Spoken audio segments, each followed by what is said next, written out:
বাছি আর আপনারা রাজনীতির উকুন বাছেন। এই হচ্ছে আপনাদের সাথে আমাদের পার্থক্য। তাই আগামী দিন জেনে রাখুন, সব চেঞ্জ করে দিন, তাতেও বাংলার গভর্নমেন্ট চেঞ্জ হবে না, এটা মাথায় রাখবেন।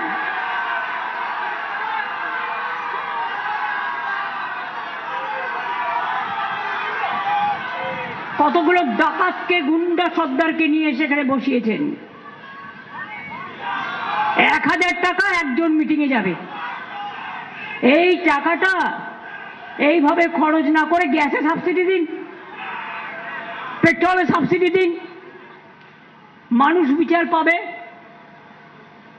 আর কতগুলো গদি মিডিয়াকে দিয়ে, আমি তাদের দোষ দিই না, মালিকদের দোষ, সাংবাদিকদের আমি দোষ দিই না, ফেক ভিডিও ছাড়ছে, মিথ্যে বলছে, কুৎসা করছে, অপপ্রচার করছে, চরিত্র হনন করছে। আপনারা খারাপ কথা বলতে পারেন, আমরা বলি না। এটা আমাদের শিক্ষা নয়, এটা আমাদের সভ্যতা নয়, এটা আমাদের সংস্কৃতি নয়। তাই রবীন্দ্রনাথ ঠাকুরের ভাষায় বলে গেলাম, শিক্ষা দিয়ে গেলাম। নাগিনীরা চারিদিকে ফেলিতেছে বিষাক্ত নিঃশ্বাস। নাগিনী কারা বুঝতে পারছেন? রবীন্দ্রনাথ ঠাকুরের ভাষায় শান্তির ললিত বাণী শুনাইবে ব্যর্থ পরিহাস। যাবার আগে তাই ডাক দিয়ে যায়, দানবদের সাথে যারা সংগ্রামের তরে প্রস্তুত হতেছে ঘরে ঘরে। একটা বিজেপি গদ্দার আর আমার 1000টা বাংলার দামাল ছেড়ে মেয়ে, সে বাঙালি হোক, সে নন বেঙ্গলি হোক, সে হিন্দু হোক, সে মুসলমান হোক, সে শিখ হোক, সে খ্রিস্টান হোক। আর পুলিশকে থ্রেট করে লাভ নেই, ওরা সরকারি চাকরি করে, চাকরিটা আপনারা দেননি, ওদের যোগ্যতায় পেয়েছে।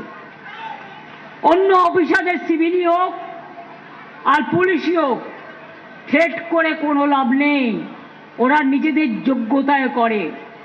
আপনারা 1.5 মাসের জন্য সরাবেন, আবার কাউকে বলছেন আগামী 5 বছর দেখে নেব। হোদল কুতকুতের দল,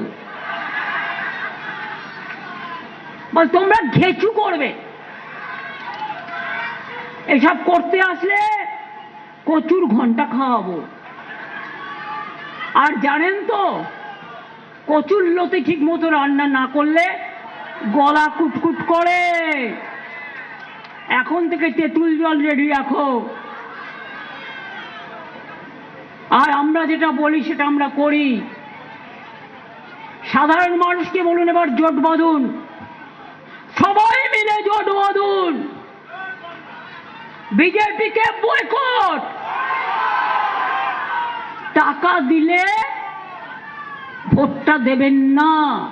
টাকা দেওয়াও যেমন অন্যায়, টাকা নেওয়াও তেমন অন্যায়। কেন চেঞ্জ করলেন সুপ্রতিমকে কলকাতা কমিশনার? টাকা ঢোকাবেন,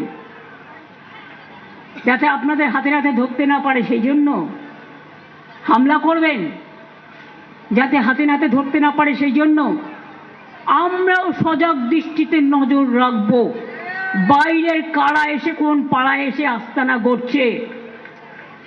আর একটা লোক আছে, নামটা বলেই দিই, প্রথম অক্ষরটা সু, সেকেন্ড অক্ষরটা বললাম না, শেষের অক্ষরটা ল।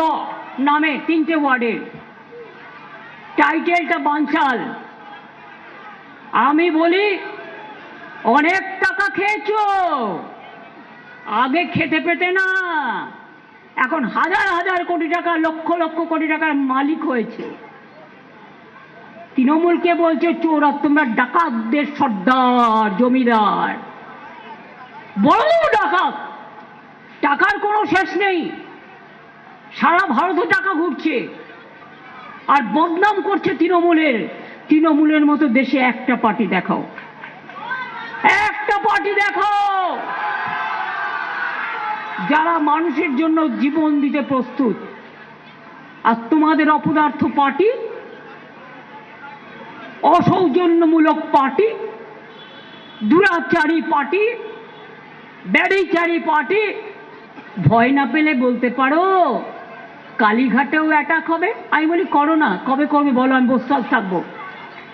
কবে করবে বলো, আমি বসে থাকবো? আর যিনি সব বড় বড় কথা বলছেন তাকে আমি অনেক সাহায্য করেছি, জেনে রাখুন।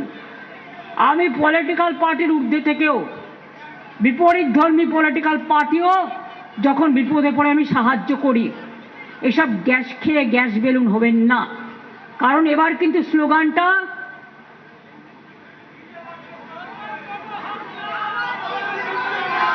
যতই করো হামলা আবার জিতবে বাংলা। আর পরিবর্তনের সংকল্প, আমি বলি নিজের দিল্লির সংকল্প সংকট আগে তৈরি, বাঁচাও। আগে দিল্লির সংকট থেকে মুক্ত হও, 26-এ তোমার গভর্নমেন্ট পড়ে যাবে, এটা মাথায় রেখো।